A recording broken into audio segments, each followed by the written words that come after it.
بسم اللہ الرحمن الرحیم۔ عدلیہ کی آزادی کی باتیں تو ہم سب کرتے ہیں، لیکن بہت کم لوگ اس بات کی طرف دھیان دیتے ہیں کہ عدلیہ کی یہ جو آزادی ہے، اس کی بنیادی شرط عدلیہ کا احتساب ہے۔ اور پھر چونکہ ہمارے آئینی بندوبست میں، ہمارے آئینی نظام میں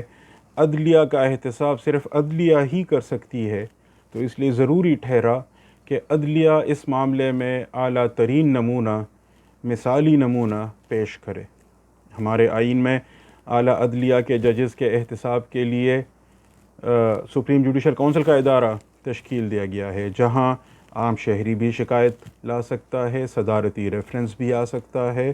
اور کونسل از خود بھی کارروائی شروع کر سکتی ہے کسی جج کے خلاف اگر باتیں ہو رہی ہیں اور کونسل کی رائے یہ ہے کہ اس کی تحقیق ہونی چاہیے، تو کونسل خود بھی کارروائی شروع کر سکتی ہے۔ لیکن سوال یہ ہے کہ جب بہت ساری باتیں ہر طرف ہو رہی ہوں اور صرف باتیں ہی نہ ہو رہی ہوں، باقاعدہ ریفرنسز بھی کونسل میں دائر کیے جائیں،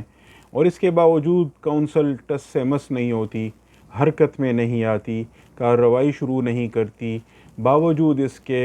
کہ کونسل کے 2 سینئر جج ارکان کونسل کے چیئرمین کو خط بھی لکھیں اور ان کو اس طرف توجہ دلائیں کہ ان امور پر خاموشی کوئی مناسب رویہ نہیں ہے، کونسل کا اجلاس بلانا چاہیے تاکہ اس معاملے کا جائزہ لیا جائے۔ اگر جج صاحب کے خلاف جو شکایات ہیں، جو الزامات ہیں، وہ بے بنیاد ہیں، تو جج صاحب کی برات کا اعلان کرنا چاہیے، ایگزونریٹ کرنا چاہیے ان کو، اور اگر باتوں میں کچھ حقیقت ہے، کچھ وزن ہے، تو پھر آگے بڑھنا چاہیے، کارروائی کرنی چاہیے جیسے قانون اور آئین کا تقاضا ہے۔ لیکن اس کے باوجود کونسل کا اجلاس نہ بلایا جا سکے، تو پھر ایسی صورت میں کیا کیا جا سکتا ہے؟ اب جب کہ وفاقی حکومت نے اس مقصد کے لیے کہ اعلیٰ عدلیہ کے بعض ججز کے حوالے سے جس طرح کی باتیں ہو رہی ہیں، بالخصوص کچھ جو آڈیو لیکس کی بات ہے جن میں مختلف قسم کی چیزیں لیک ہوئی ہیں اور ان میں مختلف لوگ آپس میں باتیں کرتے دکھائی دیتے سنائی دیتے ہیں، اور وہاں سے یہ تاثر ملتا ہے کہ گویا وہ اعلیٰ عدلیہ کے فیصلوں پر اثر انداز بھی ہو رہے ہیں، تو اس معاملے کی تحقیق کے لیے وفاقی حکومت نے جو کمیشن بنایا ہے، اب اس کی بات ہو رہی ہے، اور کئی لوگ یہ سوال اٹھا رہے ہیں کہ سپریم جوڈیشل کونسل کے ہوتے ہوئے اس کمیشن کے قیام کی کیا ضرورت تھی؟ تو ضرورت تو میں نے واضح کر دی کہ جب کونسل موجود ہے اور وہ حرکت میں نہیں آ رہی، تو پھر اس معاملے پر کیا خاموش رہنا ہی واحد آپشن ہے یا کوئی اور آپشن بھی ہو سکتا ہے؟ کمیشن کا قیام مناسب ہے یا نامناسب، اس پر تو بحث ہو سکتی ہے، لیکن کونسل کی جانب سے، سپریم جوڈیشل کونسل کی جانب سے مسلسل خاموشی کو تو شاید ہی کوئی مناسب کہہ سکے۔ تو اگر کمیشن کا قیام نامناسب ہے یا غلط ہے، تو اس کی ذمہ داری وفاقی حکومت پر اگر آتی ہے تو آتی ہے یقیناً، لیکن کیا اس کی ذمہ داری خود کونسل پر، سپریم جوڈیشل کونسل پر نہیں آتی کہ وہ کیوں اس طرح جامد ہے اور کیوں حرکت میں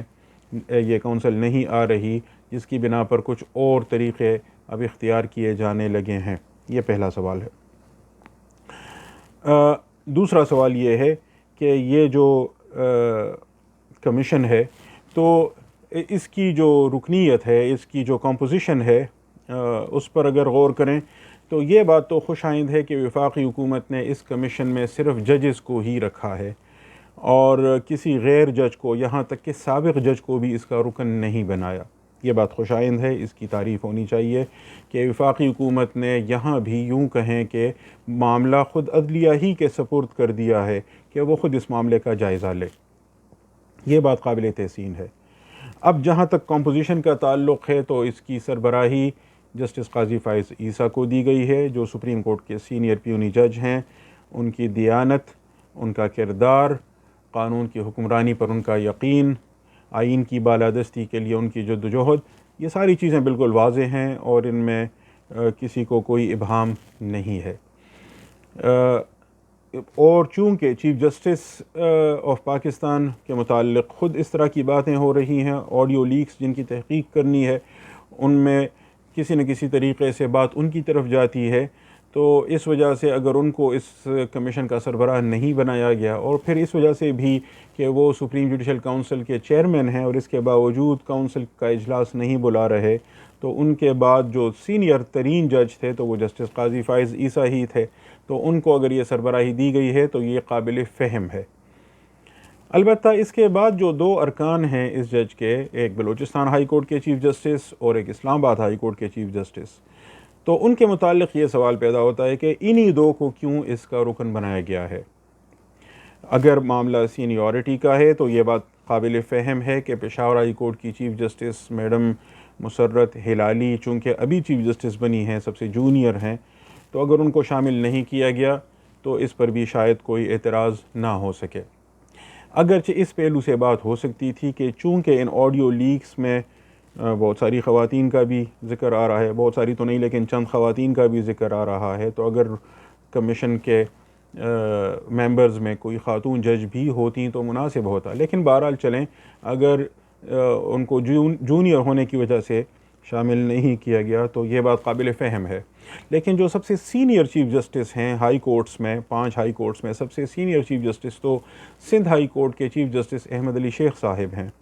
ان کو اس کمیشن کا رکن کیوں نہیں بنایا گیا؟ یہ بات بھی معلوم ہے کہ کئی دفعہ ان کو بائی پاس کیا گیا ہے، ان سے جونیئر ججز کو سپریم کورٹ کا جج بنایا گیا ہے،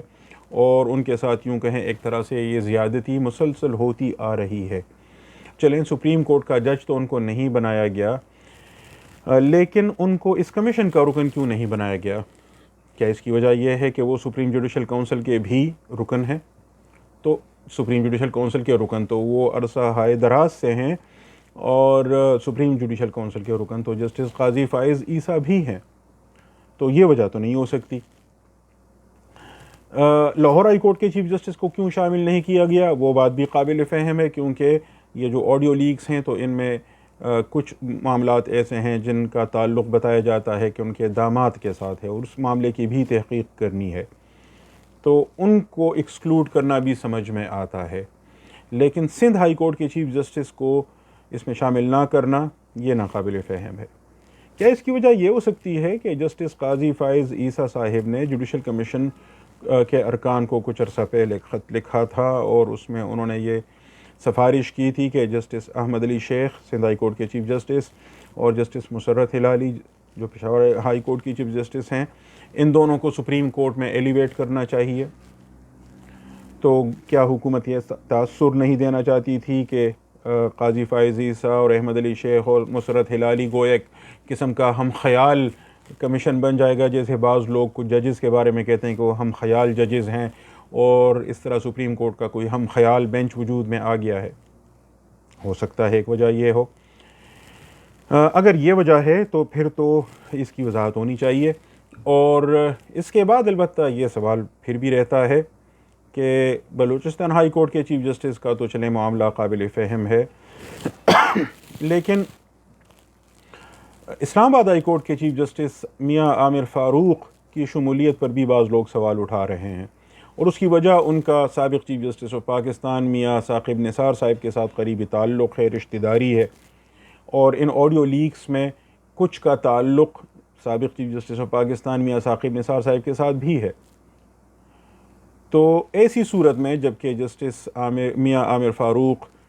بھی اس کمیشن کے رکن ہیں، کیا اس معاملے کی آزادانہ، منصفانہ، غیر جانبدارانہ تحقیق ممکن ہو سکے گی؟ یہ ایک بڑا سوالیہ نشان ہے، اور جج صاحبان کو اس معاملے میں اپنے کنڈکٹ سے، اپنے طرز عمل سے ثابت کرنا ہوگا کہ وہ اس معاملے میں کسی کو نہ فیور دے رہے ہیں، نہ کسی فیئر کا شکار ہیں،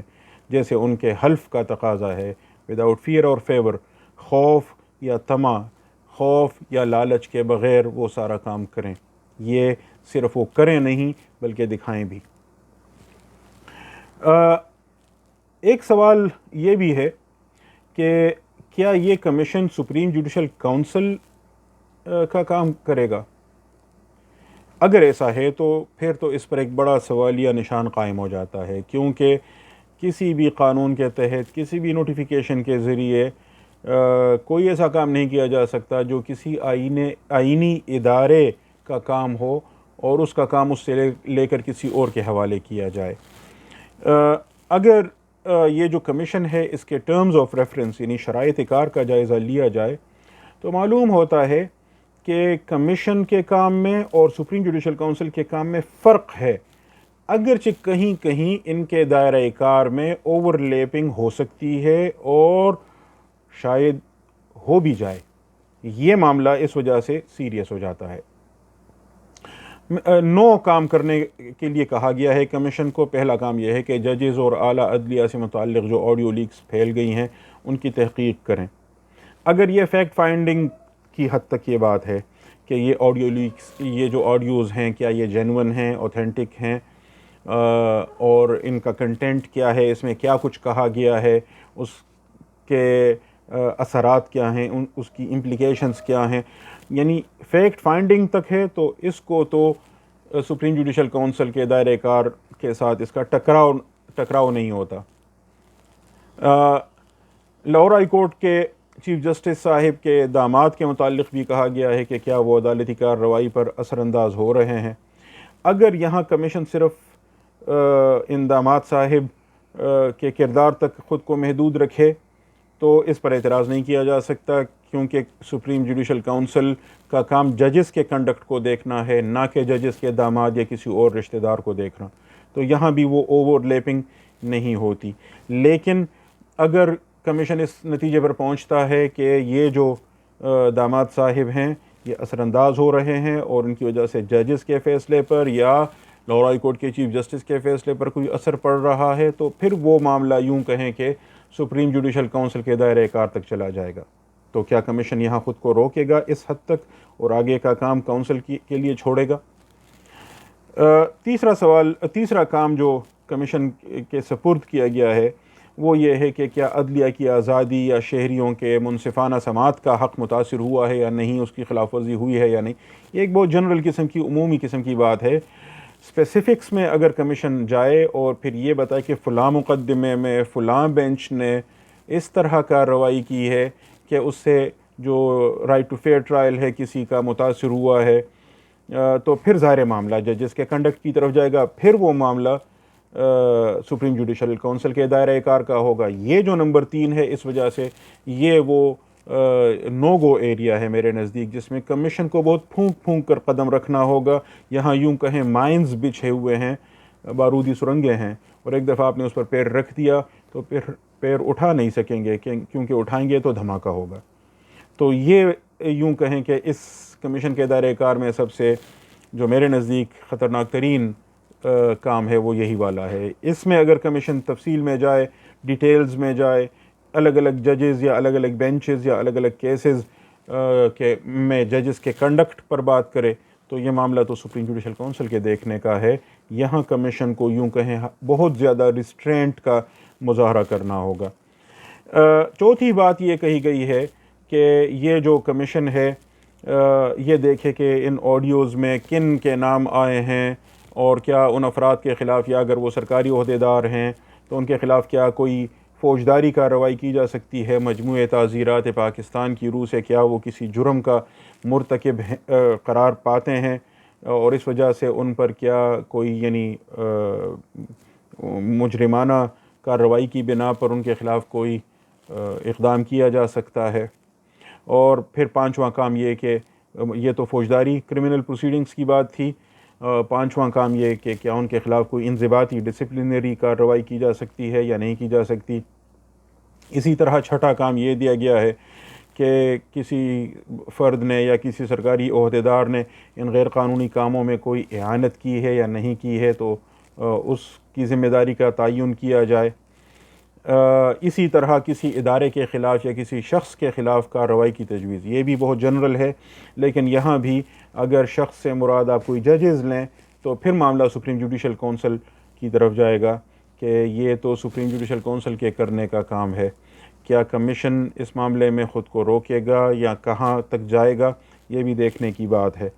آٹھویں بات یہ کہی ہے کہ اگر یہ آڈیوز جعلی ہیں یا گھڑی گئی ہیں تو پھر اس کے لیے کون ذمہ دار ہیں، کنہوں نے یہ جعلی آڈیوز بنائی ہیں، ان کے خلاف کیا کارروائی کی جائے۔ اور نویں بات یہ کہی گئی کہ کوئی اور معاملہ جو کمیشن کے خیال میں انصاف کا تقاضا پورا کرنے کے لیے ضروری ہو تو اس پر بھی کمیشن کارروائی کر سکتا ہے اور اقدامات تجویز کر سکتا ہے۔ یہاں ایک بہت بڑا سوال یہ پیدا ہوتا ہے کہ یہ تو کہا گیا ہے کہ اگر آڈیو صحیح ہیں تو پھر ان کے اندر جو کچھ کہا گیا ہے ان کے خلاف، ان کی بنیاد پر کس کے خلاف کارروائی ہونی چاہیے۔ یہ بھی کہا گیا ہے کہ اگر آڈیوز جعلی ہیں یا گھڑی گئی ہیں تو جنہوں نے یہ بنائی ہیں ان کے خلاف کیا کارروائی کی جائے، لیکن یہ نہیں کہا گیا کہ یہ آڈیو ریکارڈنگ کرنا یہ کس کا کام ہے۔ کمیشن یہ دیکھے کہ یہ جو ریکارڈنگ ہے بذات خود کیا یہ کام صحیح ہے، کیا اس کی قانوناً اجازت تھی، یہ کس نے کی ہے، اس کی بات ٹرمز آف ریفرنس میں ایکسپلیسٹلی نہیں کی گئی ہے۔ لیکن دو وجوہات کی بنا پر میرا خیال یہ ہے کہ یہ سوال لازماً اٹھے گا، اور میں کہوں گا کہ اٹھانا چاہیے۔ پہلی وجہ یہ ہے کہ ظاہر ہے جو اس کمیشن میں جن لوگوں کو بلایا جائے گا، جن کے خلاف یوں کہیں کہ تحقیقات کی جائیں گی، ان کی جانب سے تو یہ سوال اٹھے گا کہ یہ تو کام ہی غلط ہے، آپ کس بیسس پر مجھ سے انکوائری کر رہے ہیں، مجھ سے پوچھ رہے ہیں، جبکہ وہ چیز جو ہے جو ریکارڈنگ کی گئی ہے وہ بذات خود ایک غیر قانونی کام ہے۔ تو جس کو اسلامی قانون کی اصطلاح میں کہا جاتا ہے کہ فاسد بنیادوں پر کھڑی کی گئی عمارت فاسد ہوتی ہے، المبنی علی الفاسد فاسد، جو بنیاد فاسد ہے تو اس کے اوپر جو سپر سٹرکچر کھڑا کیا گیا ہے وہ بھی فاسد ہے، یا جس کو امریکی قانون کی اصطلاح میں fruit of the poisonous tree کہا جاتا ہے کہ درخت زہریلا ہے تو اس کا جو پھل ہے وہ بھی زہریلا ہے۔ تو غیر قانونی طریقوں سے، مجرمانہ طریقے سے اگر کوئی ثبوت حاصل کیا گیا ہے تو اس کی بنا پر کسی کے خلاف کیا کارروائی کی جا سکتی ہے، کیا اس کے جواب میں قومی مفاد، قومی سلامتی اور اس طرح کی باتیں پیش کی جا سکتی ہیں، یا قومی مفاد اور قومی سلامتی کی خاطر کیے گئے اقدامات بھی آئین اور قانون کی حدود کے اندر کیے جائیں گے؟ یہ بہت اہم سوال ہے، اور اس میں لوگ یہ سوال بھی اٹھائیں گے کہ یہ خود جسٹس قاضی فائز عیسیٰ صاحب اور ان کی اہلیہ مسز سرینا عیسیٰ کا جب معاملہ ان کے خلاف ریفرنس کا چل رہا تھا تو اس معاملے میں یہ سوال بھی اٹھایا گیا تھا کہ ان کے ٹیکس ریکارڈ تک حکومتی اداروں نے غیر قانونی طور پر رسائی حاصل کی ہے، تو کیا اس ریکارڈ کی بنیاد پر اب ان کے خلاف کوئی کارروائی ہونی چاہیے یا نہیں ہونی چاہیے؟ تو سپریم کورٹ کے 10 رکنی بینچ میں 6-4 کی اکثریت سے یہ طے پایا تھا کہ یہ چیزیں ساری غلط ہیں، ان کو ہم دیکھیں گے ہی نہیں، کوئی اس کے خلاف کارروائی کا سوال ہی نہیں پیدا ہوتا، یہ چیز ہی غلط ہے، تو اس غلط بنیاد پر آگے کوئی سوال پیدا ہوتا ہے اس پر ہم جائیں گے ہی نہیں۔ تو اس لیے ایک بنیاد تو یہ ہے کہ لوگ یہ سوال اٹھائیں گے اور اس سوال سے پیچھا نہیں چھڑایا جا سکتا، اور نہ ہی جسٹس قاضی فائز عیسیٰ صاحب جیسی شخصیت کی موجودگی میں یہ توقع کی جا سکتی ہے کہ یہ سوال اٹھایا جائے اور وہ اس کو نظر انداز کر لیں، کیونکہ اس سے اس پوری کارروائی پر ایک بڑا سوالیہ نشان قائم ہوگا۔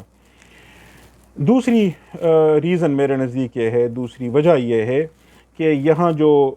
ٹرمز آف ریفرنس میں 9 نمبر پر بات کہی گئی ہے کہ کوئی بھی اور معاملہ جو ان 8 چیزوں میں نہیں ذکر کیا گیا لیکن کوئی ایسا معاملہ ہے جو انسلری ہے یا اکن ہے ان امور، یعنی ان سے متعلق ہے، اور جب تک ان کی بات نہ کی جائے تو یہ باتیں واضح نہیں کی جا سکتی، تو کمیشن ان پر بھی کارروائی کر سکتا ہے۔ تو یہ جو ان آڈیوز کی بذات خود قانونی حیثیت ہے، یہ ایسا ہی معاملہ ہے کہ جب تک اس قانونی حیثیت کا تعین نہ کیا جائے تب تک آگے تو کوئی کارروائی، کوئی بات کی ہی نہیں جا سکتی میرے ناقص فہم کے مطابق۔ اس لیے یہ جو لوگ کہتے ہیں کہ پہلا سوال یہ ہے کہ آڈیوز میں ہے کیا، پھر یہ دیکھیں گے کہ یا یہ کچھ کہتے ہیں کہ پہلا سوال یہ ہے کہ آڈیو صحیح ہیں یا غلط، میرے نزدیک دونوں باتیں غلط ہیں۔ سب سے پہلے یہ ہے کہ آڈیو کی ریکارڈنگ جس نے کی ہے اس کے پاس اس کا اختیار تھا یا نہیں، کس قانون کے تحت کیا ہے۔ اگر آڈیوز بذات خود ان پر سوالیہ نشان قائم ہے، ان کی قانونی حیثیت مشتبہ ہے، تو جب تک اس قانونی حیثیت کا تعین نہیں کیا جائے اگلے سوال پر تو جایا ہی نہیں جا سکتا، اور اس پر سپریم کورٹ کا فیصلہ بھی وہ جو احتساب جج کے متعلق اور آڈیو ویڈیو ریکارڈنگ کی بات تھی، اس میں چیف جسٹس آصف سعید کھوسہ صاحب کی ججمنٹ بھی ہے جس میں انہوں نے ایک طویل شرائط کی فہرست ذکر کی ہوئی ہے کہ کسی بھی معاملے میں جب آڈیو ویڈیو ریکارڈنگ کی بات ہوگی تو اس میں ان چیزوں کا خیال رکھنا ہوگا، یہ باتیں ثابت کرنی پڑیں گی، اس کے بعد ہی آگے جایا جا سکتا ہے کہ پھر ہم دیکھیں کہ اس آڈیو میں یا اس ویڈیو میں ہے کیا کی طرف ہم بعد میں جائیں گے، پہلے ان سوالات کا تعین کرنا ہوگا، ان کا جواب دینا ہوگا۔ تو اس لیے پہلا سوال یہ نہیں ہے کہ آڈیوز میں کیا ہے، پہلا سوال یہ بھی نہیں ہے کہ یہ آڈیوز جینون ہیں یا فیبریکیٹڈ ہیں. پہلا سوال یہ ہے کہ ان آڈیو کی ریکارڈنگ کا اختیار کسی کے پاس تھا یا نہیں, یہ کس نے بنائی ہے, کس قانون کے تحت بنائی ہے, کس اختیار کے تحت بنائی ہے.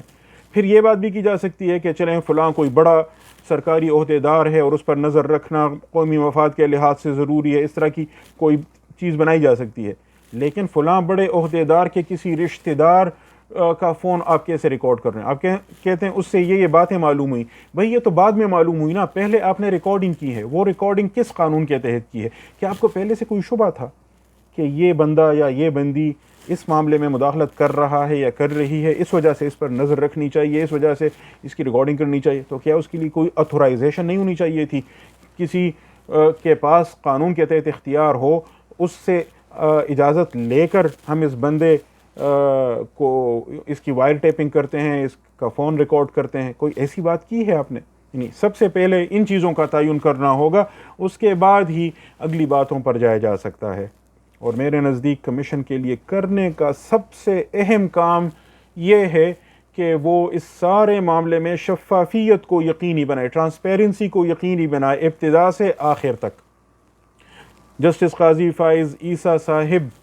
چیف جسٹس بننے والے ہیں, ان کا پورا جو کیریئر ہے وہ قانون کی حکمرانی اور آئین کی بالادستی کے لیے جد و جہد سے عبارت ہے. وہ خود ٹرانسپیرنسی اور شفافیت کے قائل ہیں. اس لیے کمیشن کے فاضل ارکان اور بالخصوص جسٹس قاضی فائز عیسیٰ صاحب سے توقع یہی کی جاتی ہے کہ وہ نہ صرف یہ کہ انصاف کریں گے بلکہ یہ بھی یقینی بنائیں گے کہ انصاف ہوتا نظر آئے.